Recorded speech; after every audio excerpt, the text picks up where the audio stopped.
Love, one word with a lot of emotions.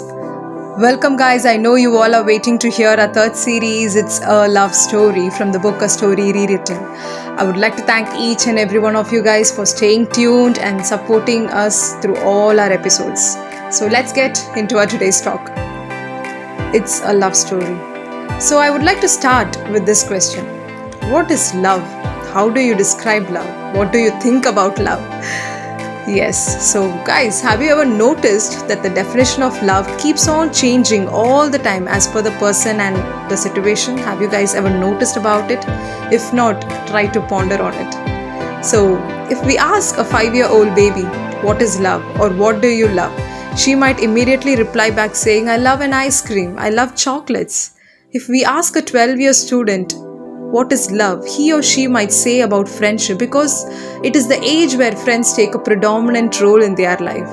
And let me tell you, even in my school days, I used to say love is a kind of possessiveness because that's how I saw people do say about love, and that's how it was manifested around me and my circle.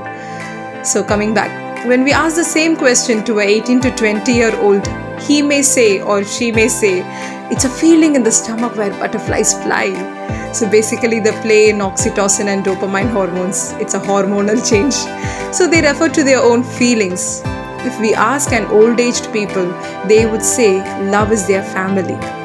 So you see, the definition of love is changing as per each person's perspective. Now you tell me, what is love according to you? Well, we use the same word love for everything nowadays. For example, I love this dress, I love her, I love this place, so I love watching dance, etc. So for every situation, we use the same word love. You know, when some people come to me and say, Steffi, I love this person a lot, man. And if I ask them the reason behind their love, they would just simply say that, look, how beautiful is she? Or they would just say that, see how smart this fellow is. But my question to you guys is this love based upon the looks? Is it a love? Fine. Some come to me saying that, see how this person is helping one another, how polite and nice the person talks. Steffi, you know what? We get well along with each other. We have the same wavelength. But still my question to you guys is this love? Well, and some come to me saying like, when he or she crossed like this, no Steffi, everything went blank. And when she was crossing, my heartbeat was raging so fast. So they refer to their own feelings. But still my question to you guys is this love? Yes, my dear friends, let me tell you something. Love is not what you see, nor on what you feel. Love is an action. Let me tell you again. Love is not an emotion, but love is an action. I know you guys will surely ask me, how? Can you please explain it? I'm glad to answer you guys. But before that, let me introduce you guys to some Greek terms. In Greek, love is explained or categorized as 4 types. First, storge, that is family love. Secondly, it's philia, that is friendship love.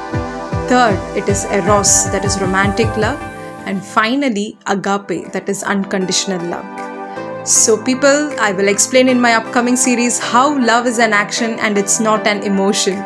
Amongst these 4, which is the right way to describe love? All these we will see in our upcoming series. So guys, kindly tune in to know more on the concept of love and how I found the true love amongst all these various definitions on love.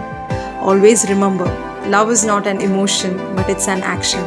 Keep thinking. Until then, it's your favorite Steffi signing off. Bye-bye.